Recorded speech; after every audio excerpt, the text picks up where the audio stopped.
అలాగే వీళ్ళు ఆ ఏజెన్సీ ప్రాంతం నుంచి గాంజాని తీసుకురావటం, బయటి వ్యక్తులకి ఎక్స్చేంజ్ చేయడం అలవాటుగా కలిగి ఉన్నారు.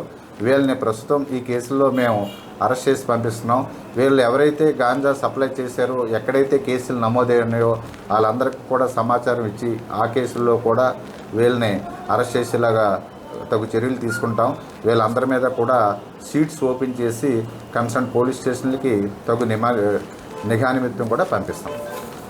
అంటే ఏజెన్సీ గేట్వే ముఖద్వారం అవటం వల్ల వీళ్ళకి మనకి అటు హైవే మీదకి వెళ్ళడానికి 2 దారులు ఉన్నాయి ప్రధానంగా.